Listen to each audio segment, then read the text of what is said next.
نحمده ونصلي على رسوله الكريم اما بعد فاعوذ بالله من الشيطان الرجيم بسم الله الرحمن الرحيم رب اشرح لي صدري ويسر لي امري واحلل عقدة من لساني يفقهوا قولي ياسين والقرآن الحكيم انك لمن المرسلين على صراط مستقيم تنزيل العزيز الرحيم لتنذر قوما ما أنذر آباؤهم فهم غافلون لقد حق القول على أكثرهم فهم لا يؤمنون إنا جعلنا في أعناقهم أغلالا فهي إلى الأذقان فهم مقمحون وجعلنا من بين أيديهم سدا ومن خلفهم سدا فأغشيناهم فهم لا يبصرون وسواء عليهم أأنذرتهم أم لم تنذرهم لا يؤمنون إنما تنذر من اتبع الذكر وخشي الرحمن بالغيب فبشره بمغفرة وأجر كريم إنا نحن نحيي الموتى ونكتب ما قدموا وآثارهم وكل شيء أحصيناه في إمام مبين. شروع کرتی ہوں اللہ کے نام سے جو بڑا مہربان نہایت رحم والا ہے. یاسین، قسم ہے قرآن حکیم کی کہ بے شک آپ پیغمبروں میں سے ہیں، سیدھے راستے پر ہیں. یہ قرآن اللہ زبردست مہربان کی طرف سے نازل کیا گیا ہے تاکہ آپ ایسے لوگوں کو ڈرائیں جن کے باپ دادا نہیں ڈرائے گئے تھے، سو اسی وجہ سے وہ غافل ہیں. ان میں سے اکثر لوگوں پر بات ثابت ہو چکی ہے، سو یہ لوگ ایمان نہ لائیں گے. ہم نے ان کی گردنوں میں توق ڈال دیے ہیں، پھر وہ ٹھوڑیوں تک جکڑے جا چکے ہیں جس سے ان کے سر اوپر کو الٹ گئے ہیں. اور ہم نے ایک آڑ ان کے سامنے کر دی اور ایک آڑ ان کے پیچھے کر دی، جس سے ہم نے ان کو ڈھانک دیا سو وہ دیکھ نہیں سکتے. اور آپ ان کو ڈرائیں یا نہ ڈرائیں دونوں برابر ہیں، یہ ایمان نہیں لائیں گے. بس آپ تو صرف ایسے شخص کو ڈرا سکتے ہیں جو نصیحت پر چلے اور رحمان سے بے دیکھے ڈرے، سو آپ اس کو مغفرت اور باوقار اجر کی خوشخبری سنا دیجئے. بے شک ہم مردوں کو زندہ کریں گے اور ہم لکھتے جاتے ہیں وہ اعمال بھی جن کو لوگ آگے بھیجتے ہیں اور ان کے وہ اعمال بھی جن کو وہ پیچھے چھوڑے جاتے ہیں، اور ہم نے ہر چیز کو ایک واضح کتاب میں درج کر رکھا ہے. معزز خواتین، اس وقت میں نے آپ کے سامنے سورۃ یاسین کی ابتدائی کچھ آیات پڑھی ہیں اور ان کا ترجمہ بھی آپ نے سنا. سورۃ یاسین ان صورتوں میں سے ہے جنہیں ہم اپنی زندگی میں بہت زیادہ پڑھتے ہیں، کیونکہ اس کے ساتھ بھی بہت سی ایسی روایات منسوب ہیں جن سے اس سورت کی فضیلت ثابت ہوتی ہے. اگرچہ وہ روایات ضعیف ہیں، لیکن بہرحال ہمارے معاشرے میں سورۃ یاسین کے پڑھنے کا بہت رواج ہے. لیکن حیرت اس بات پر ہوتی ہے کہ اس قدر کثرت سے پڑھے جانے کے باوجود ہماری اکثریت اس کا معنی نہیں جانتی، اس کے مفہوم سے واقف نہیں. یہ بات درست ہے کہ قرآن پاک اگرچہ بغیر سمجھے بھی پڑھا جائے تو اس کا ثواب ملتا ہے، اس سے برکت حاصل ہوتی ہے، اس سے رحمت حاصل ہوتی ہے، سکینت اترتی ہے. لیکن قرآن پاک دراصل ہدایت کی کتاب ہے، یہ انسانوں کی رہنمائی کے لیے آئی ہے. اس لیے جب تک اس کو سمجھا نہ جائے تو اس کے اصل مقصد سے یا اس کی اصل غرض پوری نہیں ہو سکتی. تو آئیے ہم کوشش کرتے ہیں کہ ان آیات کا کچھ مفہوم جانیں. یاسین، یا اور سین دو الگ الگ حرف ہیں جنہیں لکھا تو اکٹھے جاتا ہے لیکن پڑھا الگ الگ جاتا ہے. ایسے حروف کو حروف مقطعات کہتے ہیں، یعنی قطع کیے ہوئے، الگ الگ کیے ہوئے حروف. یعنی پڑھنے میں۔ بعض لوگوں نے اس کا معنی یہ کرنے کی کوشش کی ہے کہ یا کا مطلب ہے اے، اور سین سے مراد انسان، یا پھر سین سے مراد سید، اور اشارہ ہے نبی صلی اللہ علیہ وسلم کی طرف کہ یا سید کہہ کے اے سردار یا اے رسول کہہ کے آپ صلی اللہ علیہ وسلم کو مخاطب کیا گیا ہے۔ بہرحال یہ سب اندازے ہیں، دراصل اس لفظ کا ترجمہ اللہ کے رسول صلی اللہ علیہ وسلم سے کچھ بھی منسوب نہیں۔ یہ اسلوب اور یہ انداز عربوں کے ہاں معروف تھا کہ کلام سے قبل ایسے حروف الگ الگ پڑھے جاتے تھے، اور اس کی غرض ایک یہ بھی ہو سکتی ہے کہ لوگوں کو متوجہ کیا جائے۔ والقرآن الحکیم، قسم ہے قرآن حکمت والے کی۔ قرآن پاک میں جب اللہ تعالیٰ کسی چیز کی قسم کھاتے ہیں تو اس سے مراد یہ ہوتی ہے کہ یہ چیز گواہ ہے، یعنی قسم کا معنی شہادت ہے، گواہی ہے۔ قرآن حکیم حکمت والی کتاب گواہ ہے، کس بات پر گواہ ہے؟ انک لمن المرسلین، کہ یقیناً آپ رسولوں میں سے ہیں۔ سورۃ یاسین مکہ میں نازل ہوئی، اور آپ سب جانتے ہیں کہ مکہ میں نبی صلی اللہ علیہ وسلم کو جو سب سے بڑی مشکل پیش آ رہی تھی وہ یہ کہ لوگ آپ کو اپنے میں سے ایک انسان سمجھتے اور ان کو آپ کا رسول ہونا سمجھ میں نہیں آتا تھا۔ وہ اس بات کو یقین نہیں کر پا رہے تھے کہ ایسا بھی ہو سکتا ہے کہ اللہ تعالیٰ ایک بندے کو بندوں میں سے چن لے اور اس کے پاس وحی بھیجے اور فرشتے بھیجے اور وہ دوسروں کی ہدایت کا سامان کرے۔ ہمیشہ سے ایسا ہوتا آیا ہے کہ پیغمبروں کو ان کی اپنی قوم کے افراد نے اہمیت دینے اور ماننے سے انکار کیا ہے۔ بسا اوقات یہ انا کا مسئلہ ہوتا ہے، بسا اوقات معاشرے کے بڑے لوگ تکبر کا شکار ہوتے ہیں اور وہ اپنے علاوہ دوسرے کسی کی بڑائی ماننے کو تیار نہیں ہوتے، اسی لیے ہر پیغمبر کی مخالفت اس قوم کے بڑے لوگوں نے سب سے زیادہ کی۔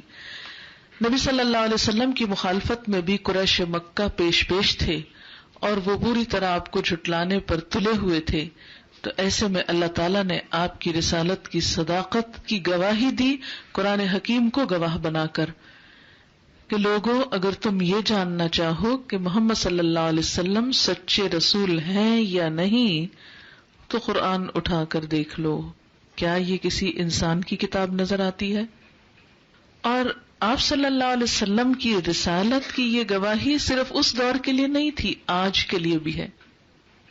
قرآن حکیم کیسے گواہی دے رہا ہے کہ جو کچھ آپ بتا رہے ہیں لوگوں کو اللہ کے کلام میں سے، وہ اتنا بہترین کلام ہے، اتنا پختہ کلام ہے کہ کوئی بھی شخص اسے پڑھ کر اس سے متاثر ہوئے بغیر رہ نہیں سکتا۔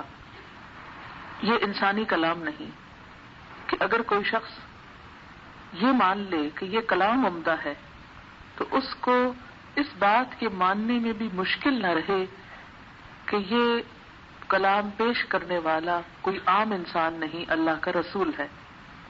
گویا قرآن کی حکمت، قرآن کی پختگی دلیل ہے کس بات پر؟ آپ صلی اللہ علیہ وسلم کی رسالت پر، علی صراط مستقیم، سیدھے راستے پر ہیں۔ آپ دیکھیے کہ ہم سب دعا مانگتے ہیں کہ یا اللہ ہم کو سیدھا راستہ دکھا۔ سیدھا راستہ عقل سے نہیں معلوم کیا جا سکتا، حق اور ہدایت کا راستہ خواہشات سے نہیں ملتا، نیک تمنا اور آرزوؤں سے نہیں ملتا، صرف انسان کی کوششوں سے نہیں ملتا۔ اس کے لیے ضروری ہے کہ کوئی بہترین رہنما ہو۔ رہنما کے بغیر رہنمائی ہو نہیں سکتی، اور وہ رہنما وہی ہو سکتے ہیں جن کو اللہ تعالیٰ نے خود ہمارا رہنما مقرر کر دیا ہو۔ تو جب تک رہنما پر اعتماد نہ ہو اس وقت تک بھی انسان منزل پر نہیں پہنچتا۔ مثلا آپ بس ڈرائیور پر اعتماد کرتے ہیں تو بس میں بیٹھتے ہیں، اگر آپ کو یہ ہو کہ یہ ایکسیڈنٹ کرے گا اور یہ غلط جگہ لے جائے گا اور یہ اغوا کرا دے گا، بگا لے جائے گا، تو آپ کبھی نہیں بیٹھتے اس پر۔ تو کسی منزل تک پہنچنے کے لیے صحیح راستے کے ساتھ ساتھ رہنما ضروری ہے، اور ایسا رہنما جس پر آپ اعتماد کر سکیں۔ نبی صلی اللہ علیہ وسلم کے اندر یہ ساری صفات موجود تھیں۔ گویا جو شخص سیدھا راستہ جاننا چاہتا ہو، اس پہ چلنا چاہتا ہو، منزل تک اللہ کی رضا تک پہنچنا چاہتا ہو، اس کے لیے اس کے بغیر کوئی چارہ نہیں کہ وہ آپ کی رسالت پر ایمان لائے. اور آپ کی رسالت کی دلیل کیا ہے؟ قرآن حکیم. تنزیل العزیز الرحیم، یہ نازل کردہ ہے زبردست رحم کرنے والی ہستی کی طرف سے. یعنی قرآن کوئی معمولی کتاب نہیں ہے، یہ اللہ رب العزت کا کلام ہے جس کی دو صفات کا یہاں ذکر ہے، عزیز بھی اور رحیم بھی. عزیز کیوں؟ کہ جو نہیں مانے گا اس کو پکڑ سکتا ہے، اور کوئی شخص اس غلط فہمی میں نہ رہے کہ اس کا انکار کر کے ہم کہیں بھاگ جائیں گے، بچ جائیں گے، نہیں. اور رحیم کیا ہے؟ کہ ماننے کے بعد بھی اگر انسان سے کوئی کمی بیشی ہوتی ہے تو وہ ہستی رحم فرمانے والی ہے. کیوں بھیجا گیا ہے یہ قرآن، اور کیوں بھیجا گیا ہے آپ کو؟ لِتُنذِرَ قَوْمًا، تاکہ آپ ایک ایسی قوم کو خبردار کریں، مَا أُنذِرَ آباؤُهُمْ، جن کے آباء و اجداد خبردار نہیں کیے گئے. فَهُمْ غَافِلُونَ، تو وہ غفلت میں پڑے ہوئے ہیں. زمانے قریب میں عربوں کے اندر کوئی نبی نہیں آیا تھا. زمانہ بعید میں یعنی بہت پہلے تو کئی انبیاء آئے، لیکن قریب کے دور میں کوئی ایسا شخص نہیں آیا جس نے ڈائریکٹ لوگوں کو اللہ کا کلام سنایا ہو، اللہ کی بات بتائی ہو. لہذا ایک عرصہ ہو گیا ہے بندوں کا رابطہ اللہ سے ٹوٹے، اس کو بحال کرنے کے لیے ضروری تھا کہ ایک پیغمبر اٹھایا جاتا. وہ پیغمبر آپ صلی اللہ علیہ وسلم ہیں، اور آپ اسی لیے آئے ہیں کہ لوگوں کو غفلت سے جگائیں. اور یہ جو کہا گیا نا کہ ان کے آباء و اجداد نہیں ڈرائے گئے، آباء و اجداد کو خبردار نہیں کیا گیا. اس سے کیا پتا چلتا ہے کہ اگر آباء و اجداد کے اندر غفلت ہو تو وہ نسلوں میں چلتی. اگر ہم اپنی پوزیشن کو دیکھیں تو وہ بھی کچھ ایسی ہی معلوم ہوتی، کیونکہ ہم قرآن کیوں نہیں پڑھ رہے یا پڑھتے یا کیوں نہیں سمجھتے؟ کیونکہ ہمارے آباء و اجداد میں یہ طریقہ نہیں تھا، وہ ڈائریکٹ اللہ کی کتاب سے نہیں جڑے تھے. اگر دیکھا جائے تو آپ صلی اللہ علیہ وسلم جب قرآن پاک پیش کرتے تھے تو آپ نے ایسا نہیں کیا کہ آپ پر وحی نازل ہوئی، وہ آپ نے گھر رکھ دی اور لوگوں کو آ کر خود زبانی نصیحتیں کر دی. ایسا نہیں ہوا تبلیغ کا طریقہ. آپ کو معلوم ہے آپ کی تبلیغ کا طریقہ کیا تھا؟ تعلیم.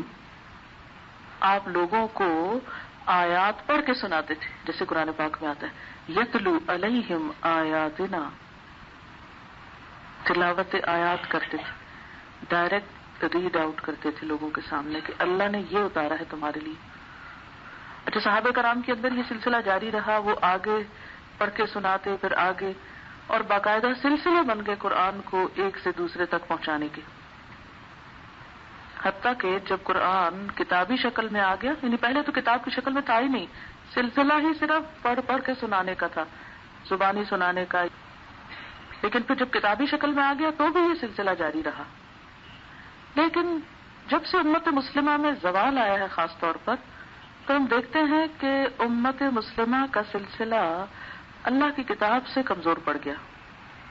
اس سے ان کا براہ راست تعلق نہیں رہا. دین کی باتیں، واعظ، نصیحت، پر حکمت باتیں کبھی نثر میں کہیں گئی، کبھی نظم میں کہیں گئی، میسج تو پہنچتا رہا کسی نہ کسی طرح، یا دین رسم و رواج کی شکل بن کر ہمارے آس پاس تو رہا، مگر وہ کتاب ہمارے پاس نہیں کھلی. براہ راست اللہ کے کلام سے ہم کم مستفید ہوئے. اس چیز کا نتیجہ کیا ہوا کہ ہم غفلت میں پڑ گئے. اور غفلت کیوں؟ کہ آباء و اجداد نے ایسا نہیں کیا. انسان کے لیے عموماً وہ کام کرنا آسان ہوتا ہے جو اس کے آباء و اجداد کرتے رہے، لیکن جب بڑوں کو کرتے نہیں دیکھتا تو آئندہ بھی وہ سلسلہ نہیں چلتا. اور خصوصاً جب سے بہت تیز رفتار تبدیلیاں آئی ہیں معاشرتی نظام میں ہمارے، تو بہت سی ایسی چیزیں جو آباء و اجداد کے طریقوں میں تھی بھی وہ بھی نہیں رہی. اب اس کا حل کیا ہے؟ یہاں حل پیش کیا گیا ہے.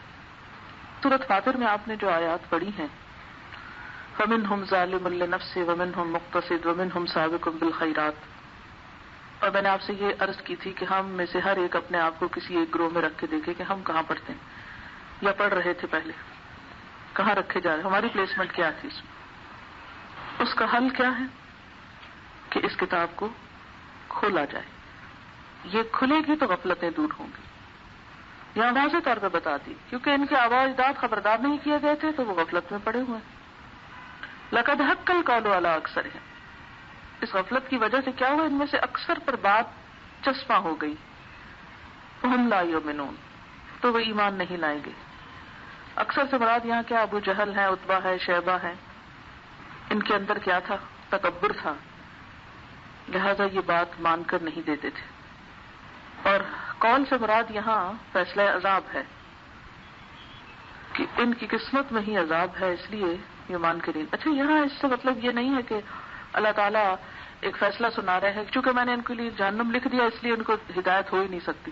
یہ دراصل ان کو جھنجھوڑنے کا ایک انداز ہے. جیسے کہ طالب علم اگر محنت نہیں کرتا تو آپ کہتے ہیں فیل ہونا تو تمہاری قسمت میں لکھا ہی جا چکا ہے، اب تمہاری مرضی ہے پڑھو یا نہ پڑھو. تو یہ اس کا مطلب نہیں ہوتا کہ آپ اسے کوئی فیصلہ سنا رہے ہوتے اور آپ قسمت کہیں سے پڑھ کے آئے ہیں، بلکہ جھنجھوڑ رہے ہوتے ہیں. یعنی ان کا مقدر ہو چکا ہے عذاب، اس لیے کہاں ایمان لائیں گے، یہ نہیں مانیں گے. انا جعلنا فی اعناقہم اغلالا، ہم نے ان کی گردنوں میں بھی طوق ڈال دیے ہیں. اعناق عنق کی جمع گردن، اغلال غل، فہی الاذقان، اور وہ ٹھوڑیوں تک ہیں. طوق بھی چھوٹے چھوٹے نہیں، اوپر تک لگے ہوئے.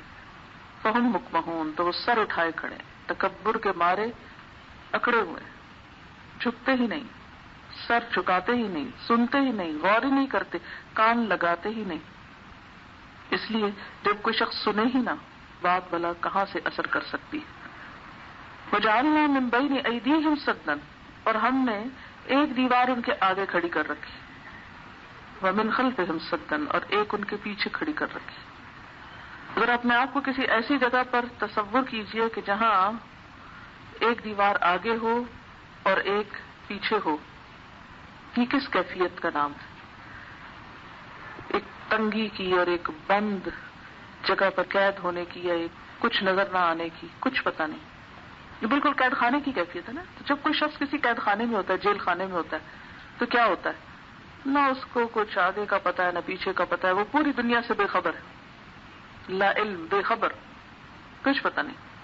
یہاں پر بھی کیا ہے کہ ان لوگوں کی، اہل مکہ کی حالت ایسی ہے کہ یوں لگتا ہے کہ ایک دیوار ان کے آگے ہے.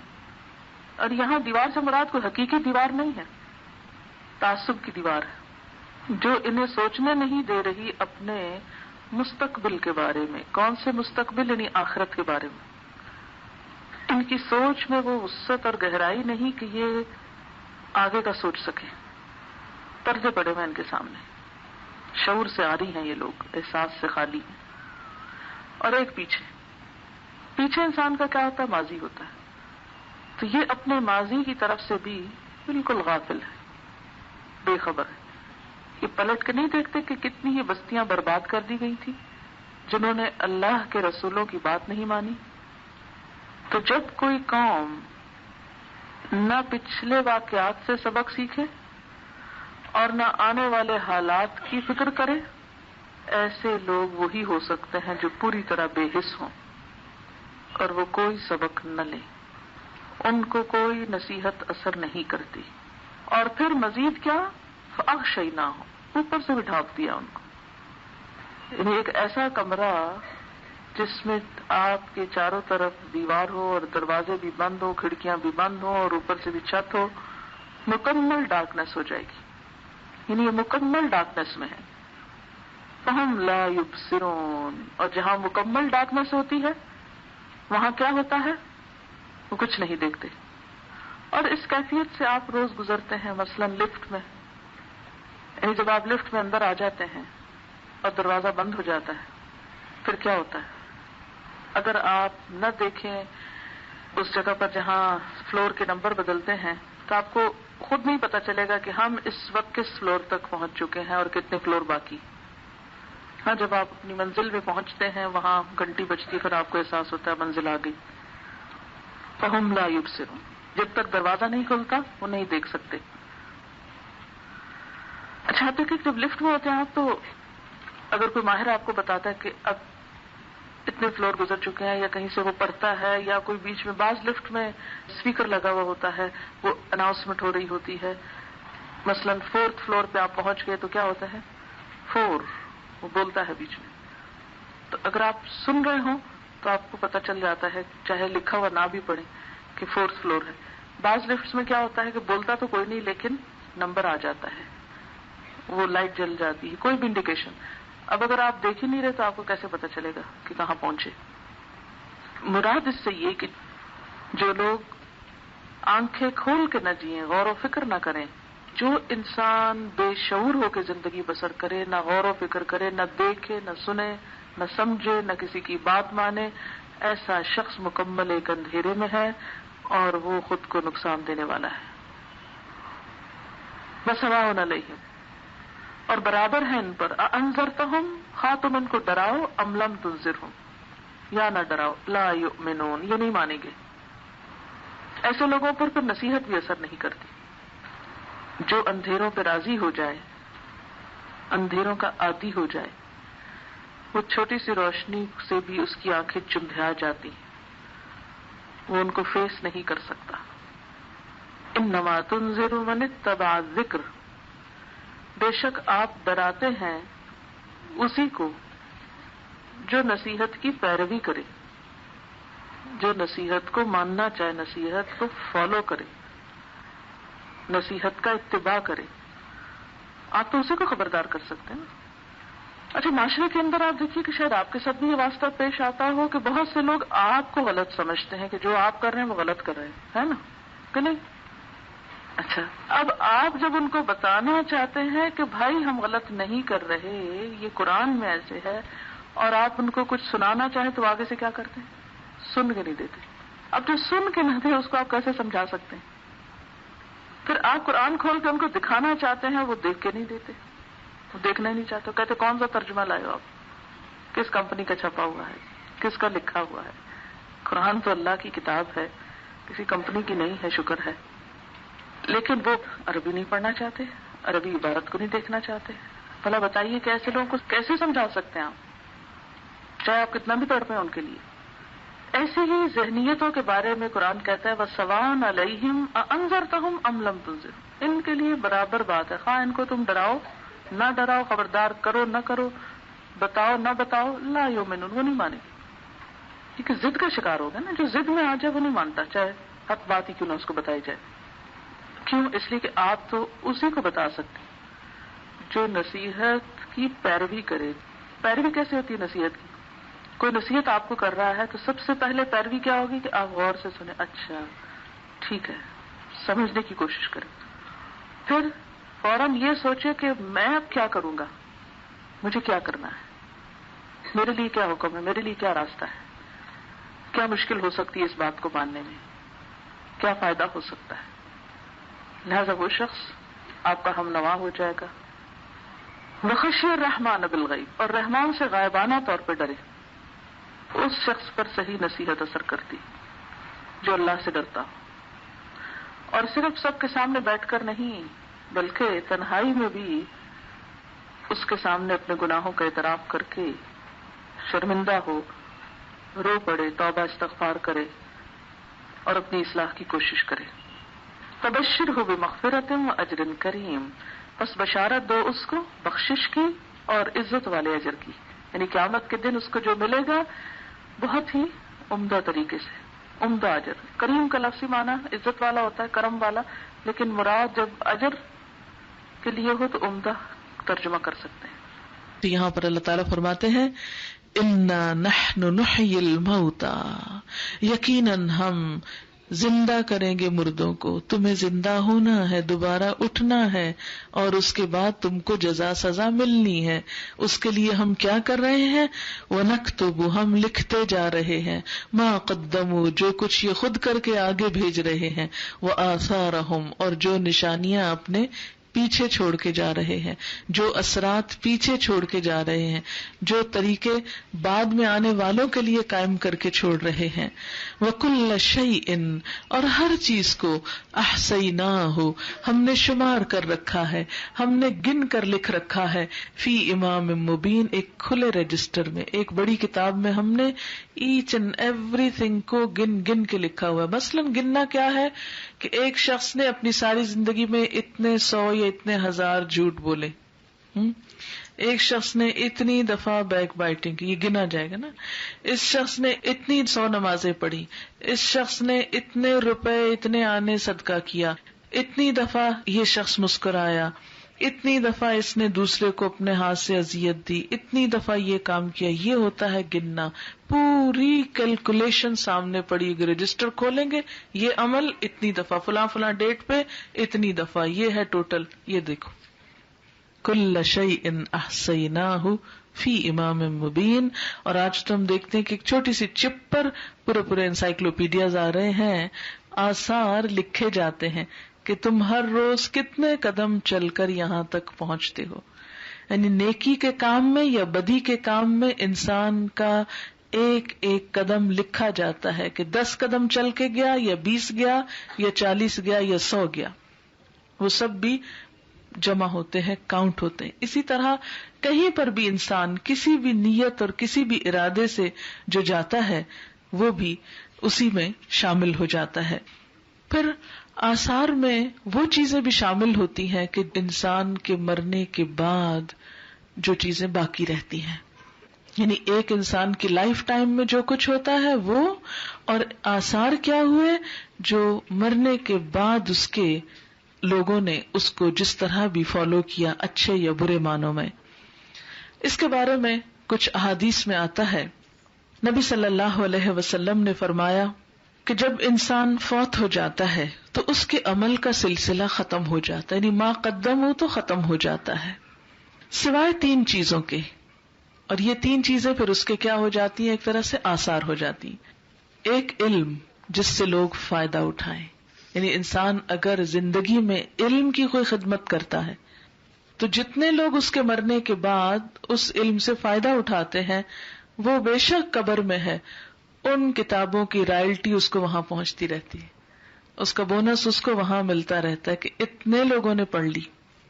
اگر کوئی اچھی کتاب لکھ جاتا ہے، کوئی ریسرچ کر کے جاتا ہے، انسانیت کے فائدے کا کوئی کام کر کے جاتا ہے، کسی کے بھلے کا، تو کوئی بھی تحریر جو انسان لکھ کے جاتا ہے یا کوئی بھی سپیچ انسان ڈیلیور کرتا ہے یا کسی انسان کو پڑھا دیتا ہے، ایک طالب علم کو تیار کرتا ہے، تو وہ طالب علم جب تک زندہ رہتا ہے جو بھی عمل کرتا ہے وہ سارے کے سارے کس کے نام اعمال میں لکھے جاتے ہیں؟ اس کے استاد کے. تو علم ينتفع به، وہ علم جس سے لوگ فائدہ اٹھائیں، یہ انسان کے آثار میں شمار ہوتا ہے. دوسری چیز، نیک اولاد جو مرنے کے بعد انسان کے لیے دعا کرے، یعنی انسان کے آثار میں سے ایک اثر اس کی اولاد ہے. ویسے بھی آپ نے دیکھا ہوگا عام زبان میں کیا بولتے ہیں، کوئی شخص فوت ہو جائے تو اس کے بچوں کو دیکھ کے کہتے ہیں یہ نشانیاں چھوڑ گیا ہے. تو آثار کا لفظی معنی ہے نشانیاں.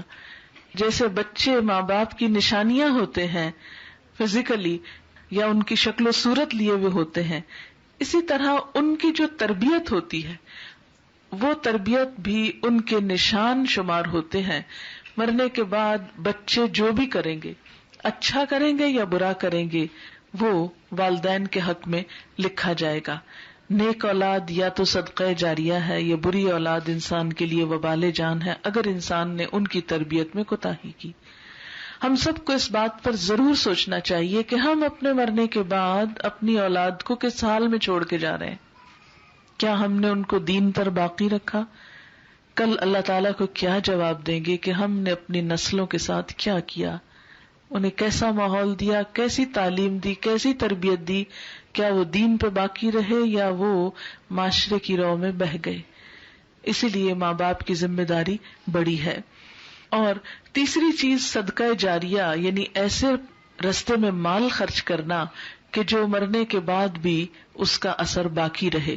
مثال کے طور پر اگر کوئی شخص جیسے ایک عمارت تعمیر کراتا ہے، کوئی اسکول بنواتا ہے، مدرسہ بنواتا ہے، ہاسپٹل بنواتا ہے، سرائے بنواتا ہے یا سڑک بنواتا ہے یا کچھ بھی عام انسانوں کی بھلائی کے لیے اپنا پیسہ خرچ کرتا ہے، تو جب تک وہ عمارت باقی رہے گی، عمارتوں کو بھی تو پرانی کیا کہتے ہیں، آثار قدیمہ یہ لفظ بولتے ہیں نا، تو وہ بھی انسان کے آثار میں، جیسے بادشاہ بڑی بڑی عمارتیں بنوا جاتے ہیں، کوئی تو مسجدیں بنوا جاتے ہیں اور کوئی مقبرے بنوا جاتے ہیں اور کوئی اور مانیومنٹس بنوا جاتے ہیں، تو جس نے جو بنوایا اس کے لیے وہ کیا بن گیا، اس کی یادگار بن گیا، اس کے آثار بن گیا. انسان اپنے روپے پیسے سے کچھ بھی تعمیر کرواتا ہے، کچھ بھی بناتا ہے، کوئی کتاب چھپواتا ہے، کوئی لٹریچر تیار کراتا ہے، کوئی مسجد بنواتا ہے، کوئی اسکول بناتا ہے، نیکی اور بھلائی کے کاموں میں سے کہیں پر بھی انسان جو اپنا پیسہ لگاتا ہے وہ بھی اس کے آثار شمار ہوتے ہیں. لہذا انا نحن نحیی الموتى وَنَكْتُبُ مَا قَدَّمُوا وَآثَارَهُمْ، ہم لکھ رہے ہیں جو وہ خود آگے بھیج رہے ہیں اور جو ان کے آثار پیچھے باقی رہ رہے ہیں، جو بھی امپریشنز چھوڑ رہے ہیں، جو بھی اپنے پیچھے اولاد چھوڑ کے جا رہے ہیں، جو بھی اپنے پیچھے طالب علم چھوڑ کے جا رہے ہیں، جو بھی اپنے پیچھے اپنے مال سے کچھ بنوا کے چھوڑ کے جا رہے ہیں، چاہے چھوٹی چیز ہو یا بڑی ہو، وہ سب ان کے نامہ اعمال میں لکھا جاتا رہے گا، لکھا جاتا رہے گا جب تک اس کے اثرات معاشرے کے اندر اچھے یا برے باقی رہیں گے.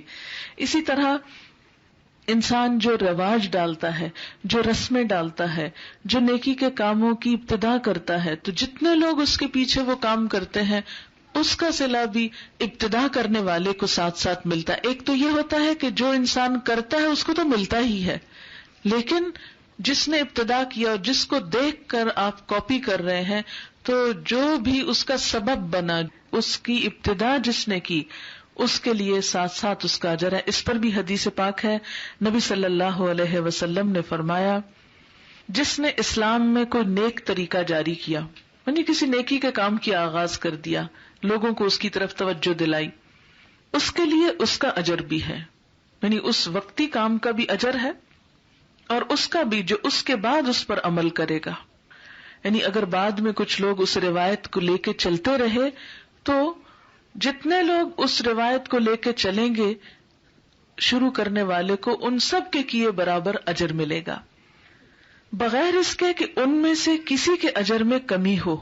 یعنی فالوورز کے اجر میں سے کم کر کے نہیں دیا جائے گا لیڈر کو کہ جس نے شروع کیا کوئی کام، اور جس نے کوئی برا طریقہ جاری کیا. اسی طرح بری رسمیں جاری کرنا، برے طریقے شروع کرنا، تو اس کے لیے بھی کیا ہے، اس پر اس کے اپنے گناہ کا بھی بوجھ ہوگا، جیسے اس نے غلط کام خود کیا، اور اس کا بھی جو اس کے بعد اس پر عمل کرے گا، بغیر اس کے کہ ان میں سے کسی کے بوجھ میں کوئی کمی ہو. یعنی سب اپنی اپنی بھی بھگتیں گے اور ان سب کی مل کر شروع کرنے والا بھی بھگتے گا. مثلا اس میں حابیل اور قابیل کا قصہ ذہن میں رہے.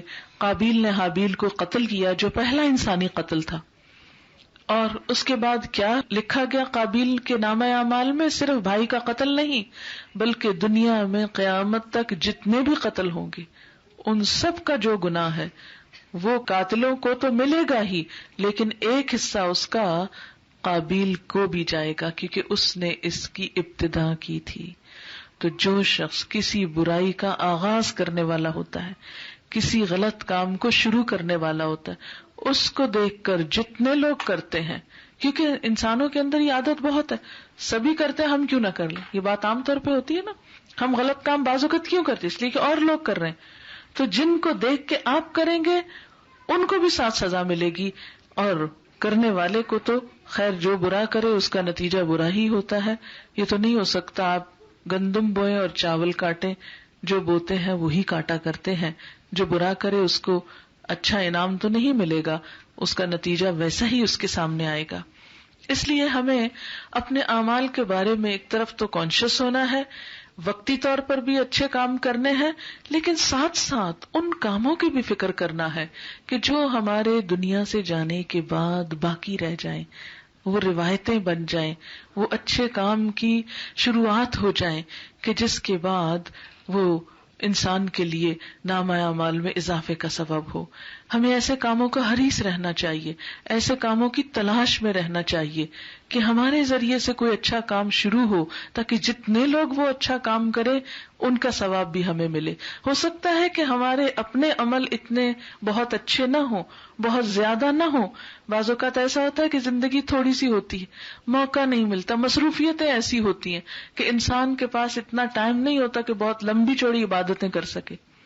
کہ مثلا اگر آپ کہیں کہ سارا دن تسبیح کریں یا نفلیں پڑھیں یا قرآن پڑھیں، اتنا وقت کہاں سب کے پاس. ٹھیک ہے، اپنی واجبی عبادت بھی کریں اور اس کے ساتھ ضرور کوئی نہ کوئی ایسا کام سوچا کریں کہ میں یہاں ایک اچھا کام شروع کرتی ہوں اور لوگ بھی اس میں حصہ ڈالیں، اس کے پیچھے چلیں. اب مثلا جس شخص نے یہ مسجد بنوا دی، اب جب تک یہ عمارت بنی ہوئی ہے، جتنے لوگ آتے ہیں نماز پڑھتے ہیں، سب کو تو اجر ملے گا، اس کے ساتھ اس بنوانے والے کو ہر نمازی کی نماز کا ثواب ساتھ جائے گا. یہ کہ چھوٹی سی بات تو نہیں. یعنی ایک تو اپنی نماز ہے نا جو کہ گھر میں بیٹھ کے پڑھے. ہم اپنی نمازیں زندگی میں کتنی پڑھ سکتے؟ دن میں 5 ہی پڑھ سکتے ہیں، 5 سے زیادہ تو کہاں پڑھتے ہیں. 5 بھی کر لیں تو بڑی بات ہے. اور کہاں یہ کہ اس مسجد میں 500 نمازی روز نماز پڑھے مثلاً، یا 500 نمازیں ہوں تو اس شخص کو اپنی ایک نماز کا بھی ثواب اور ان 500 نمازوں کا بھی اجر. اب یہ نہیں ہو سکتا بسا اوقات کہ ہم ساری مسجد بنوائیں، لیکن کچھ نہ کچھ حصہ تو ڈال ہی سکتے ہیں نا. ہم کیوں یہ سمجھتے ہیں کہ یہ انتظامیہ کی ذمہ داری ہے، وہ صابن خریدے اور رکھے، ہم کیا کریں، ہم تو مہمان ہیں، آتے ہیں چلے جاتے ہیں. لیکن ہمیں ایسی چھوٹی چھوٹی چیزوں پر خود نظر رکھنی چاہیے. کہاں کس چیز کی کمی ہو گئی، کیا چاہیے، کتنا چاہیے، کیسے چاہیے. میں جب داخل ہوتی ہوں تو مجھے معاف کیجیے اگر آپ کو میری بات اچھی نہ لگے، لیکن میں جہاں جاتی ہوں میں ایسی چیزوں پہ توجہ دلاتی ہوں. کرٹیسائز نہیں کرتی، میں صرف احساس دلاتی ہوں، کیونکہ ہم لوگ آنکھیں رکھتے ہوئے بھی کچھ چیزیں دیکھ نہیں پاتے. وہ عورت جو ہر وقت مسجد کی صفائی میں لگی رہتی تھی، اس کا شوق کیا تھا؟ بس وہ مسجد نبوی صاف کرتی تھی. جب وہ فوت ہو گئی تو صحابہ کرام نے لاوارث عورت سمجھ کر اس کو رات کو دفنا دیا. نبی صلی اللہ علیہ وسلم اگلے روز مسجد تشریف لائے تو دیکھا کہ وہ عورت جو ہر وقت مسجد کی صفائی میں لگی رہتی تھی. تو آپ صلی اللہ علیہ وسلم نے صحابہ سے پوچھا کہ وہ عورت کہاں ہے. بتایا گیا کہ وہ تو فوت ہو گئی تھی رات کو، تو اس کو ہم نے خود ہی جنازہ پڑھ کے دفنا دیا. آپ صلی اللہ علیہ وسلم نے فرمایا کہ بتاؤ مجھے اس کی قبر کہاں ہے، اور پھر صحابہ کرام کو ساتھ لیا اور اس کی قبر پہ جا کے دوبارہ جنازہ پڑھایا اور اس کے لیے دعا کی. اتنی امپورٹنس دی اللہ کے رسول صلی اللہ علیہ وسلم نے اس عورت کو جو دنیاوی اعتبار سے کوئی بڑی شان و شوکت والی نہ تھی، لیکن اس کا شوق کیا تھا؟ مسجدوں کو آباد کرنا. تو ہم سب کا بھی فرض بنتا ہے کہ ہم اپنی عبادت گاہوں کو، ہم اپنے دینی شعار کو، ہم اپنے دین کو اس طرح زندہ کریں، اس طرح اس کی بہتری اور خوشحالی کے لیے کوشش کریں، چاہے چھوٹی چھوٹی ایفرٹ کیوں نہ ہو. کیونکہ یہ آثار ہیں ہمارے، یہ نشان ہے ہمارے مسلمانوں کا ایک تبلیغ کا مرکز ہے. لہذا ان چھوٹی چھوٹی چیزوں سے ہم اپنے آپ کو دین کے کاموں میں اور اجتماعی خدمت کے کاموں میں پارٹیسپیٹ کر سکتے ہیں کہ ہم جہاں کہیں بھی ہوں، ہم انتظار میں نہ رہے کہ دوسرے کریں، ہم خود آگے بڑھ کر کرنے والے ہوں. پھر اسی طرح آپ دیکھیں کہ جیسے کوئی اچھی بات آپ کو پتہ چلتی ہے، آپ صرف اس کو اپنے تک نہ رکھیں بلکہ اسے دوسرے کو بتائیں. آپ کے منہ سے ایک اچھی نکلی ہوئی بات اگر دوسرے کو فائدہ دے گئی تو کیا ہوگا؟ وہ آپ کے آثار میں لکھ دی جائے گی کہ اس نے اس بات پہ خود بھی عمل کیا اور دوسرے لوگوں نے بھی عمل کیا. اللہ تعالیٰ کاؤنٹ کرتے ہیں، قرآن پاک میں آتا ہے وَكُلَّ شَيْءٍ أَحْصَيْنَاهُ، ہر چیز کو ہم نے گن کر رکھا ہے. گنتے ہیں اللہ تعالیٰ، یعنی یہ نہیں کہ اتنی نیکی ہے، بہت نیکی، ہاں بہت زیادہ نہیں، گنی جاتی، کاؤنٹ ہوتی. احصائیات عربی میں شماریات کو کہتے ہیں، اسٹیٹسٹکس کو کہتے ہیں، یعنی پوری طرح اس کا ایک ایک حصہ گنا جاتا ہے کہ کتنا کیا. آپ دیکھیں کہ دنیا میں مثلا ایک شخص کتاب لکھتا ہے، ٹھیک ہے، اس کی کتاب بکتی ہے، اس کو کچھ پیسے مل جاتے ہیں، اگر اس کا نیا ایڈیشن آ جاتا ہے، زیادہ سیل ہوتی ہے تو زیادہ اس کو پھر رائلٹی مل جاتی. لیکن اگر ایک کتاب کو 1000 لوگ پڑھنے والے 2000، تو ان سب کا جو اٹھایا ہوا فائدہ اس سب کی طرف سے تو اسے کچھ نہیں ملتا، وہ تو بس ایک کتاب کی قیمت پے کر دیتے ہیں. اور ہو سکتا ہے کہ ایک لائبریری میں رکھ کر ایک کتاب 100 دفعہ ایشو ہو مہینے میں، تو 100 لوگ پڑھ گئے، کتاب ایک ہی خریدی ہوئی تھی، رائٹر کو کیا ملا؟ دنیا میں تو کچھ نہیں ملا، لیکن اسلام نے اس چیز کو بھی کمپنسیٹ کیا ہے. اگر ایک اچھی کتاب کوئی شخص لکھتا ہے، اس کو 100 لوگ پڑھتے ہیں، 1000 لوگ پڑھتے ہیں، جب تک وہ پڑھی جاتی ہے اللہ تعالیٰ کے ہاں وہ گنا جاتا ہے، اتنے لوگوں نے پڑھا، اتنے لوگوں کی زندگی میں چینج آیا، اتنے لوگوں کو یہ فائدہ ہوا، اتنے لوگ تکلیف سے نکلے، اتنے لوگوں کی نجات ہوئی. اور اس طرح وہ لکھنے والے کے لیے ایک اتنا خوبصورت عمل کا سرمایہ بن جاتا ہے کہ جس کی مثال کوئی نہیں.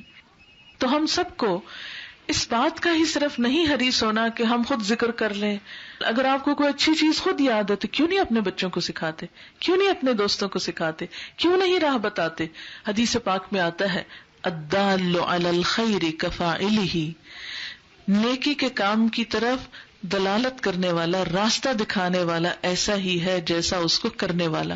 مثلاً آپ میں سے کچھ لوگ خود آ رہے تھے یہاں، وہ ساتھ کسی اور کو لیتے آئے، جس کو اپنی گاڑی پہ بٹھا کر لائے، وہ جو سنے گا جو کرے گا اس کا سارا اجر لانے والے کے حصے میں بھی لکھا جائے گا. اسی طرح صرف ایک ٹیلی فون کال کر کے کسی کو بتا دیا کہ دیکھو فلاں جگہ فلاں اچھا کام ہو رہا ہے، چلو تم بھی. کوئی بھی، یعنی صرف یہ نہیں کہ درس، کوئی بھی نیکی کا کام ہو رہا ہے آپ کو پتا چل گیا، تو آپ اس کو صرف اپنے تک نہ رکھیں. آپ سوچیں چلو میرا آج کا صدقہ 5 ٹیلی فون کالز. صدقہ صرف کالے بکرے کا ہی نہیں ہوتا، صدقہ ہر چیز کا ہوتا ہے. اسلام میں صدقے کا بہت وسیع تصور ہے. نبی صلی اللہ علیہ وسلم نے فرمایا تبسمک فی وجہ اخیک صدقہ، تمہارا اپنے بھائی کو دیکھ کر مسکرانا بھی صدقہ ہے. ہم میں سے بہت سے لوگ اس میں بھی بخل کرتے ہیں. اگر کوئی مسکرائے تو اس کو حیرت سے دیکھتے کہ یہ کیوں مسکرا رہا ہے. تو بعض اوقات ڈر لگتا ہے مسکراتے ہوئے بھی کہ معلوم نہیں کہ کوئی اس سے کیا غلط مطلب لے لے.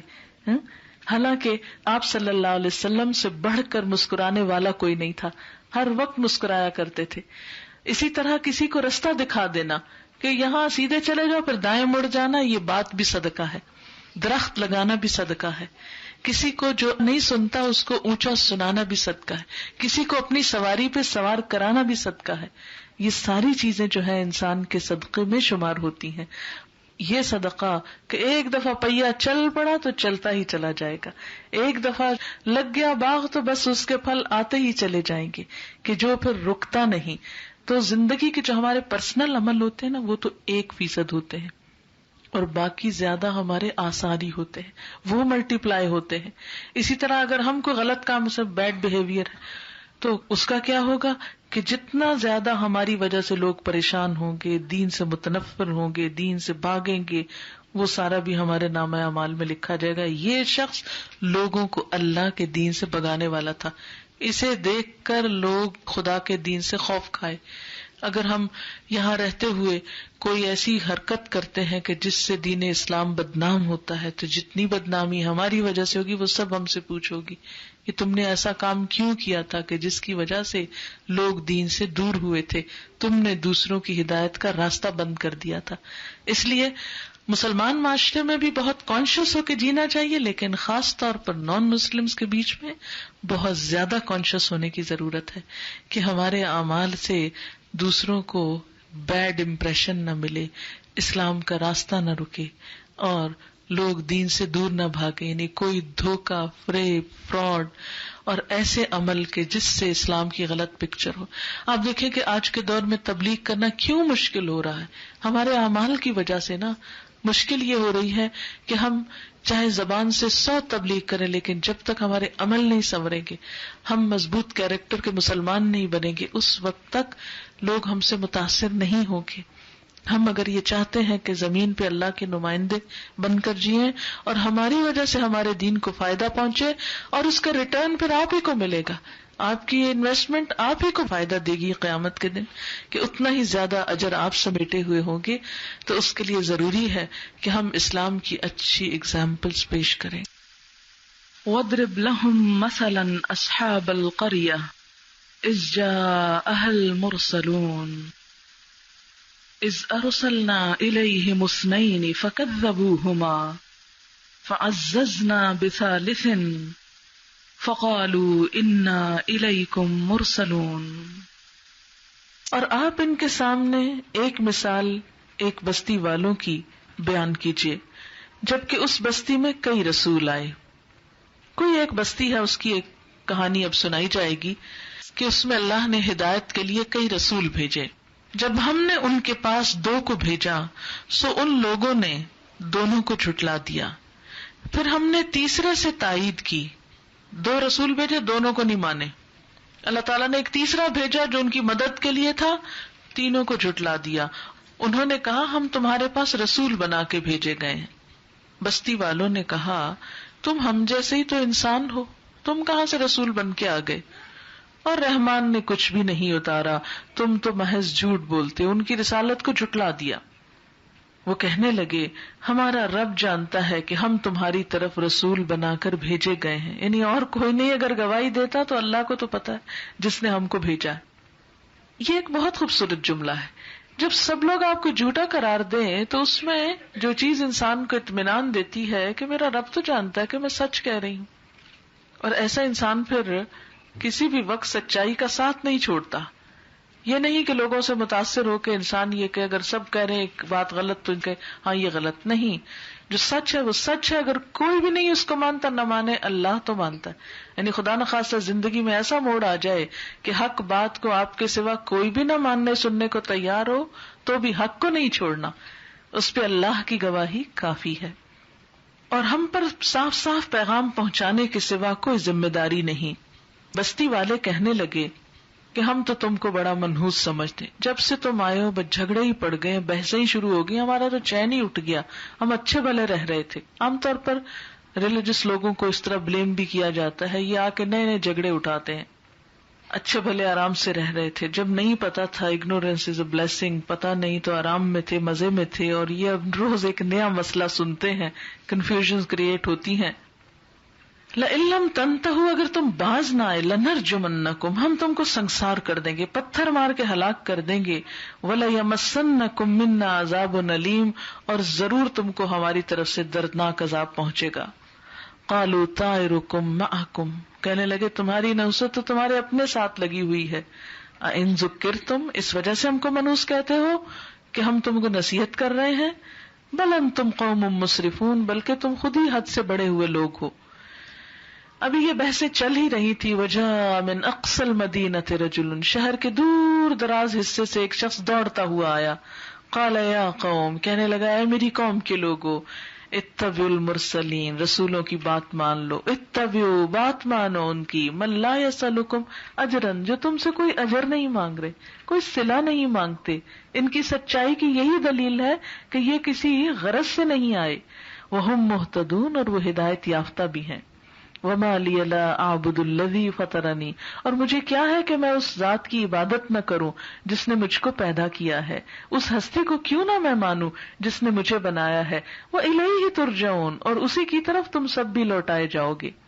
اب یہاں پر آپ دیکھیں کہ بسا اوقات ایک شخص ایک قوم کو تبلیغ کرتا ہے، سمجھاتا ہے اور وہاں سے کوئی کچھ مان کے نہیں دیتا، لیکن ان کی وہی باتیں چاہے نیگیٹو رنگ میں کہیں ہو دور دور تک پہنچ جاتی. ہاں وہ ایک شخص ہے ایسا بتانے والا، ایسا کرنے والا ہے.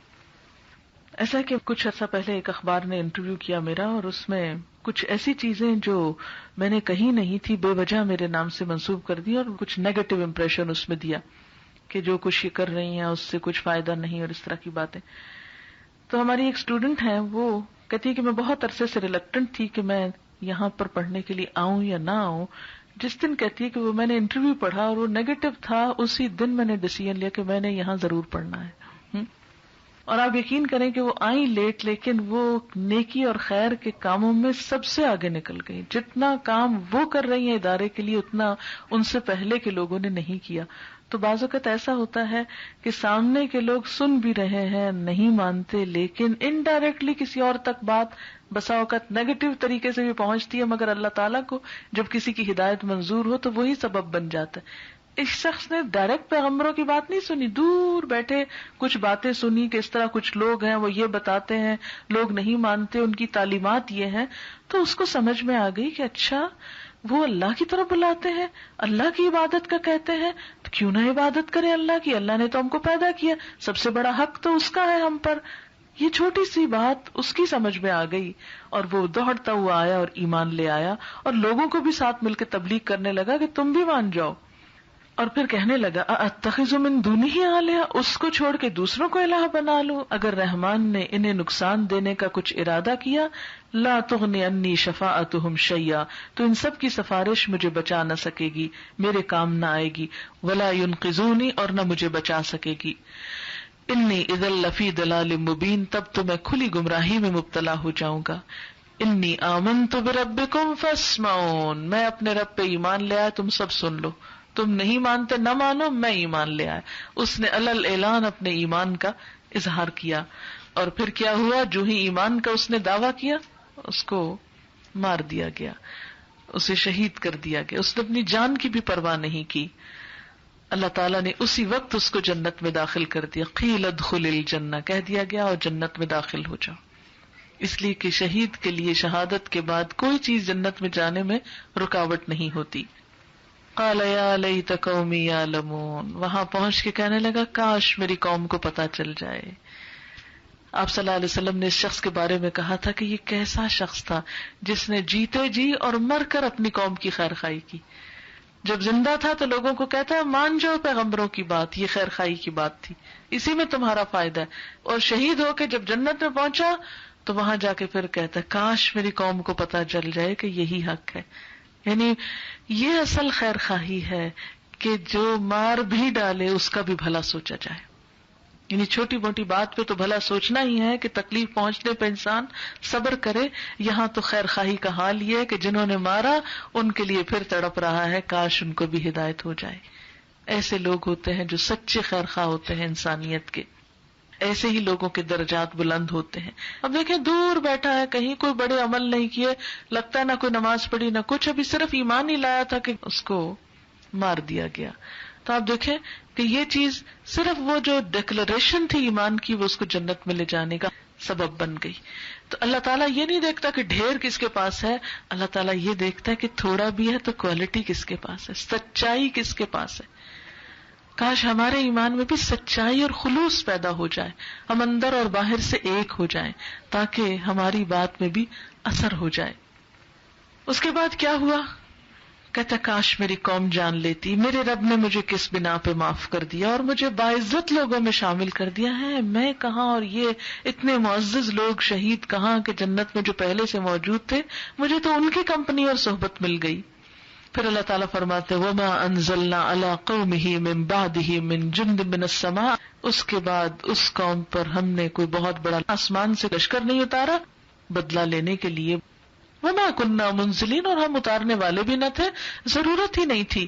ان کانت الا صیحۃ واحدہ، وہ تو بس ایک ہی چیخ تھی، فاذا هم خامدون، تو وہ سارے بجھ کے رہ گئے، مر تو وہ بھی گیا اور یہ بھی مر گئے، لیکن ایک کا انجام دیکھیں اور دوسروں کا انجام دیکھیں۔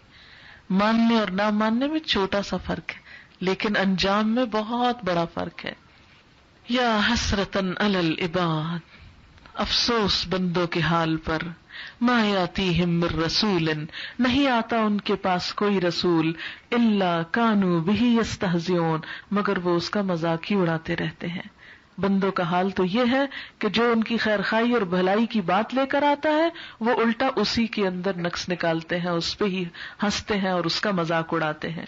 کیا انہوں نے دیکھا نہیں کہ ان سے پہلے کتنی ہی قوموں کو ہم ہلاک کر چکے ہیں، اور اس کے بعد وہ پھر کبھی ان کی طرف پلٹ کر نہ آئے۔ وَإِن كُلٌّ لَمَّا جَمِيعٌ لَدَيْنَا مُحْضَرُونَ، اور نہیں ہے کوئی جماعت مگر یہ کہ وہ جمع ہو کر ہمارے سامنے حاضر کی جائے گی، سب کو ہمارے ہی سامنے آنا ہے۔ اس کے بعد اللہ تعالیٰ کچھ عقلی دلائل سے بندوں کو سمجھاتے ہیں کہ زمین پہ غور و فکر کرو۔ وَآيَةٌ لَهُمُ الْأَرْضُ الْمَيْتَةُ، ان کے لیے ایک نشانی ہے یہ مردہ زمین، احییناها، ہم نے اس کو زندہ کیا، واخرجنا منها حبا، ہم نے اس سے دانے نکالے، فمنه یاکلون، اس میں سے یہ کھاتے ہیں۔ اللہ تعالیٰ فرماتے ہیں کہ دیکھو مجھے پہچاننا ہے تو کیا کرو، زمین پہ غور کرو جس پہ چلتے ہو۔ کیسے کہ کس طرح سوکھی زمین پڑی ہوتی، بارش برستی ہے تو کس طرح زمین کے اندر سے ہریالی نکلتی ہے، اور اسی طرح کھانے پینے کی چیزیں بھی زمین کے اندر سے پیدا ہوتی ہیں۔ دیکھیں مٹی کے اندر کیا چیز ہے، اگر آپ اندر سے اندر کھودتے چلے جائیں تو مٹی ہی مٹی نظر آئے گی اور تو کچھ نہیں، لیکن آپ اس کے اندر لیموں کا بیج ڈالیں تو کھٹے کھٹے لیموں نکلیں گے، اگر اس کے اندر کھجور کا بیج ڈالے تو اسی میں سے کھجور کے میٹھے میٹھے پھل نکلیں گے. ایک ہی زمین کے اندر ایک پھول نکلتا ہے تو ایک خوشبو ہے، دوسرا نکلتا ہے دوسری خوشبو ہے، مختلف رنگ ہیں، ذائقے ہیں. اندھیرا ہے زمین کے اندر تو ایک پانی، ایک روشنی، ایک سب کچھ، اور اتنی ورائٹی صرف بیج کے فرق سے. بسا اوقات بیج بھی ایک جیسا نظر آ رہا ہوتا ہے، لیکن کس طرح اللہ تعالیٰ نے وہاں پر کس کو دی وہ پہچان کے زمین کو کس نے یہ آرڈر کیا کہ دیکھو یہ تیار کرنا ہے. فیکٹری ہے نا زمین، اندر جا کے چیزیں تیار ہوتی ہیں اور پھوٹ پھوٹ کے باہر نکل رہی ہوتی. اسٹوریج تو وہاں کیا ہوا ہے سب چیزوں کا. یہ کون کرتا ہے؟ یہ خود نہیں ہوتا، یہ اللہ رب العزت کرتا ہے. اور پھر وجعلنا فیہا جنات، اس میں ہم نے باغات اگائے، من نخیل، کھجوروں کے، وعناب، اور انگوروں کے، وفجرنا فیہا من العیون، اور اس میں سے چشمے پھوڑ نکالے. کیسے پانی خوبصورت چشموں کی شکل میں پتھروں کے اندر سے نکل رہا ہوتا ہے. لیاکلوا من ثمرہ، یہ سب انتظام ہم نے کس لیے کیا کہ وہ اس کا پھل کھائیں. وما عملتہ ایدیہم، اور جو ان کے ہاتھوں نے بنایا، یعنی جو زمین اگاتی ہے پھر اس سے ان کے ہاتھ جو کچھ آگے تیار، مثلا گندم نکلتی ہے پھر اس سے بریڈ بنتی ہے، اور اسی طرح چارہ ہوتا ہے اس سے مختلف جانور کھاتے ہیں، پھر اس کا دودھ نکلتا ہے، دودھ سے آپ دیکھیں کتنی بے شمار قسم کی چیزیں آگے تیار ہوتی ہیں، مکھن، چیز، لسی، ملک شیک، آئس کریم، پتہ نہیں کیا کچھ انسان بناتا چلا جاتا ہے. افلا یشکرون، کیا یہ شکر ادا نہیں کریں گے؟ یہ سب نعمتیں استعمال کر کے مجھے یاد نہیں کریں گے جس نے ان کے لیے سب کچھ زمین میں رکھا. سبحان الذی خلق الازواج کلھا، پاک ہے وہ ذات جس نے ہر طرح کے جوڑے بنائے. مما تنبت الارض، اس میں سے جو زمین اگاتی، یعنی پودوں کے اندر بھی جوڑے ہیں. ومن انفسہم، اور ان کی اپنی ذات یعنی انسانوں میں. ومما لا یعلمون، اور اس میں سے جو جانتے نہیں. یہ تھیوری بھی ریسنٹلی وجود میں آئی ہے کہ زمین پہ ہر چیز جوڑے کی شکل میں موجود ہے. کئی چیزوں کا جوڑا اس کے اپوزٹ کی شکل میں ہے، کئی اس سے ملتی جلتی چیزوں کی شکل میں ہے. لیکن اس بات پہ بہت ریسرچ ہو رہی ہے کہ پانی کے اندر بھی پیڑ موجود ہے، پہاڑوں کے اندر ہے، پودوں کے اندر ہے، ہر چیز کے اندر موجود ہے. اکیلی ذات صرف اللہ رب العزت کی ہے. پھر اللہ تعالیٰ رات کی طرف توجہ دلاتے. وآیۃ لہم اللیل، ان کے لیے رات بھی ایک نشانی ہے. نسلخ منہ النہار، اس سے ہم دن کا پردہ ہٹا دیتے ہیں. فاذا ہم مسلمون، تو پھر وہ یکایک اندھیرے میں چلے جاتے ہیں، جس سے ہم دن کو کھینچ لیتے ہیں. کبھی آپ کو مغرب کے وقت جہاز پہ سفر کرنے کا موقع ملے تو آپ یوں دیکھیے کہ بالکل یہ آیت سچ سمجھ میں آتی ہے کہ کس طرح یوں لگتا ہے جب اندھیرا ہوتا ہے جیسے کسی نے ٹینٹ چھا دیا ہے، ایسے لگتا ہے کور کر دی، یوں لگتا ہے رضائی دے دی اللہ تعالیٰ نے، سو جاؤ آرام کرو. بالکل اندھیرا، جہاں جہاں لائٹیں ہوتی ہیں جن شہروں میں تو الگ چیز ہے، لیکن جہاں کچھ نہیں ہوتا، جنگل صحرا ہوتا ہے، اس کے اوپر سے آپ گزرے تو یوں لگتا ہے کہ جیسے چادر پڑ گئی اندھیرے کی. اور پھر سویر ہوتی ہے تو وہ چادر کھچتی چلی جاتی ہے اور روشنی آتی چلی جاتی ہے اور وہ کرٹن پیچھے ہٹتا چلا جاتا ہے اور اس طرح دن ہو جاتا ہے. ابھی جب ہم ٹریول کر کے آ رہے تھے، جب ہم نے شروع کیا سفر تو رات تھی، بیٹا میرا سو گیا، تو جب اٹھا تو روشنی تھی تو ایک دم بول اٹھا، ماما یہ صبح کیسے ہو گئی؟ تو میں سوچ رہی تھی کہ یہ فطرت ہے نا کہ ایک بچہ اگر یہ پوچھتا کہ یہ کیسے ہو گئی، ابھی تو اندھیرا تھا اور ابھی میں اٹھا تو روشنی، یہ ہوا کیا؟ زمین پر بھی یہ روز ہوتا ہے لیکن اتنا محسوس نہیں ہوتا جتنا انسان جب اوپر جا کے دیکھتا ہے آس پاس تو حیرت ہوتی ہے نا. ابھی کھڑکی سے جھانک رہے تھے تو اتنا اندھیرا تھا اور اب جھانک رہے تو روشنی، یہ چینج کیسے ہو گیا نا. ہم سوچتے ہیں جی چینج اس طرح ہوتا ہے کہ جو زمین گھومتی ہے، جو حصہ سورج کے سامنے آ جاتا ہے وہ روشن ہو جاتا ہے، لیکن کسی نے نہیں سوچا گھماتا کون ہے. اتنا بڑا گولا گھومتا ہی چلا جاتا ہے روز، یہ کون ہے کرنے والا؟ کیوں نہیں سوچتے؟ کیوں نہیں ہم اس کے بارے میں جاننے کی کوشش کرتے؟ کیوں نہیں اس کو محسوس کرتے؟ کیوں نہیں اس کو محسن مانتے؟ کیوں نہیں اس کو اپنی زندگی میں جگہ دیتے؟ کیوں نہیں اس کا شکر بجا لاتے؟ کیوں نہیں اس کی طرف متوجہ ہوتے؟ وآیۃ لہم اللیل نسلخ منہ النہار فاذا ہم مظلمون والشمس تجری لمستقر لہا، اور سورج اپنے ٹھکانے کی طرف چلتا چلا جا رہا ہے. آپ کو معلوم ہے کہ پوری گیلیکسی کے اندر ہمارا جو سولر سسٹم ہے وہ تو ایک کنارے میں پڑا ہوا ہے اور پھر وہ اپنے آس پاس کئی سیاروں کو لے کر پھر اس کے اندر گھوم رہا ہے اور ساتھ ساتھ چلتا چلا جا رہا ہے. لمستقر لہا، جو مقام اللہ نے اس کے لیے مقرر کیا. ذالک تقدیر العزیز العلیم، یہ اندازہ ہے زبردست علم والے کا. والقمر، اور چاند، قدرناہ منازل، ہم نے اس کی منزلیں مقرر کر دی. اب دیکھیں کہ حیرت ہوتی ہے نا کہ آسمان کے اوپر روز سائز بدلا ہوتا ہے چاند کا، روز جگہ بدلی ہوتی ہے چاند کی. یہ سب تبدیلی کون کر رہا ہے، اور یہ اس کے کٹ کون ڈال رہا ہے، آج اتنا آج اتنا آج اتنا، اور مقرر کبھی اس میں کمی بیشی ہوئی نہیں. ہم ہوتے تو کبھی بھول ہی جاتے کہ آج وہ اتنا کرنا تھا اور وہ اتنا، او ہو آج رہ ہی گیا. لیکن کبھی ایک دن بھی فرق نہیں آیا کہ اس میں کوئی بھول چوکی ہو جائے. پھر فرمایا کہ ہم اس طرح اس کی منزلیں مقرر کرتے ہیں کہ بالآخر وہ اس کھجور کی سوکھی ٹہنی کی طرح ہو جاتا ہے. اگر آپ کو کبھی کھجور کی لٹکی ہوئی سوکھی ٹہنی نظر آئے تو بالکل ایسے کٹ آ رہا ہوتا ہے اس کا جو نیچے کو جھک جاتی ہے. عام طور پہ کھجور کے سیدھے سیدھے جا رہے ہوتے ہیں، تو جو وہ پرانی ہوتی ہے اور جب سوکھ جاتی ہے بالکل، تو جس طرح شیپ آتی ہے بالکل ایسے لگتا ہے جیسے ہلال کی شکل ہو. للشمس ينبغي لها ان تدرك القمر، سورج کے بس میں نہیں کہ چاند کو جا پکڑے. یعنی دونوں اپنی اپنی جگہ رکھے ہوئے ہیں، ایک سورج ایک چاند ہے، اور ایک دوسرے کو جا کے ٹکر نہیں مار سکتا، اس کو جا کے پکڑ نہیں سکتا. حالانکہ ہم جانتے ہیں کہ چاند اپنی روشنی سورج سے لیتا ہے، لیکن کس ترتیب سے یہ تناسب ہے. وَلَلَّيْلُ سَابِقُ النَّهَارِ، اور دن رات سے آگے نہیں نکل سکتی. غور تو کرو، رات دن رات دن رات دن ایک دوسرے سے آگے نہیں جا سکتے، دوڑ رہے ہیں ایک دوسرے کے پیچھے لیکن بھاگ کے آگے نہیں نکل سکتے. اللہ نے ان کو پکڑ رکھا ہے، کنٹرول میں رکھا ہوا ہے. وَكُلٌّ فِي فَلَكٍ يَسْبَحُونَ، سورج، چاند، ستارے، زمین، سب کے سب اپنے اپنے فلک میں، اپنے آربٹ میں کیا کر رہے ہیں، گھوم رہے ہیں، اپنی اپنی جگہ پر اپنا اپنا کام کر رہے ہیں. وآیۃ لہم انا حملنا ذریتہم فی الفلک المشحون، اور ان کے لیے نشانی ہے کہ ہم نے ان کی اولاد کو بھری ہوئی کشتی میں سوار کر دیا. حضرت نوح علیہ السلام کی کشتی کی طرف اشارہ ہے کہ کس طرح ہم نے ان کو نجات دی. وخلقنا لہم من مثلہ ما یرکبون، اور ان کے لیے اسی جیسی اور کشتیاں بنائی جس پہ وہ سواری کرتے ہیں. جیسے انسان زمین پہ جانوروں پہ سواری کرتا ہے، ایسے ہی سمندر میں کشتی پہ سوار ہو کر اپنے فاصلے طے کرتا ہے. یہ پانی کو کس نے صلاحیت بخشی کہ اتنا اتنا لوڈ اٹھا کے اس کے اوپر ایسے چل رہے ہوتے ہیں جتنا اسموتھلی شاید عام طور پر سڑک پہ بھی آپ نہ چلے. یعنی پانی اگر ٹھیک جا رہا ہو، اس میں وہ اوپر نیچے اس کی نہ ہو جو ٹائڈز ہیں، تو بالکل اتنا خوشگوار وہ سفر ہوتا ہے، اتنا اسموتھ اور اتنا آرام دہ کہ اتنے بھاری لوڈ تو اگر آپ کی سڑکوں پہ چلے تو سڑکیں دوسرے دن بیٹھ جائیں. اللہ تعالیٰ نے پانی کے اندر کس طرح سڑکیں بنا رکھی ہیں کہ اس میں کسی قسم کا خلل نہیں آتا. وہ ان نشا نغرق، ہم چاہیں تو ان کو ڈبو کے رکھ دے، لیکن ہارڈلی کبھی کوئی کشتی ڈوبتی ہے. عام طور پہ کیا ہوتا ہے کہ لوگ سمندری طوفانوں کے باوجود ایک سے دوسری منزل پہ پہنچتے رہتے ہیں. فلا صریخ لہم، اور پھر ان کے لیے کوئی مددگار نہ پہنچے، کوئی فریاد رسی کرنے والا نہ ہو. ولا ہم ینقذون، اور نہ وہ بچائے جا سکیں. الا رحمتا منا ومتاع الی حین، یہ سب جو ایک جگہ سے دوسری جگہ پہنچتے ہیں تو یہ ہماری رحمت کے ساتھ اور ایک وقت تک فائدہ اٹھانے کے. اور آپ نے دیکھا ہوگا کہ جب کبھی آپ سواری پہ جائیں، خاص طور پہ جہاز پہ بیٹھے یا سمندر میں، تو ضرور ایک دفعہ خیال آتا ہے کہ مری نہ جائیں، پتہ نہیں اب پہنچتے ہیں آخر میں کہ نہیں. فرمایا اللہ تعالیٰ کی رحمت پار تو لگاتی ہے، اور اس لیے لگاتی ہے کہ جو وقت تمہارا لکھا ہے وہ پورا کرو، اور جو فائدے اٹھانے ہیں دنیا کے وہ ایک دفعہ اٹھا لو.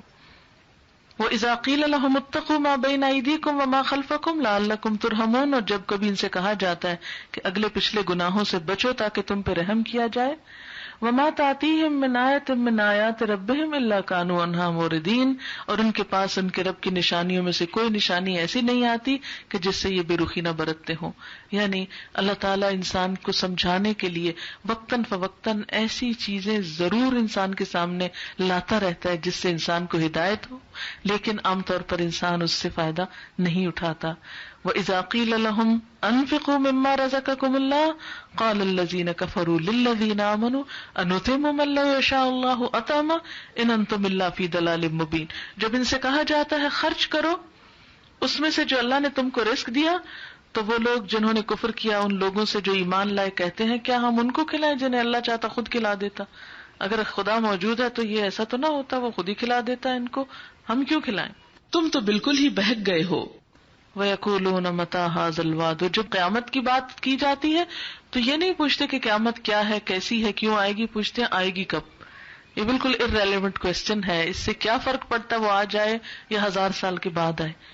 ہر انسان جب فوت ہوتا ہے اس کی قیامت تو آ ہی جاتی ہے، لیکن عام طور پر لوگ بات کی حقیقت کو سمجھنے کی بجائے الٹے سیدھے سوال اس لیے کرتے ہیں تاکہ اصل چیز جو ہے اس سے توجہ ہٹ جائے.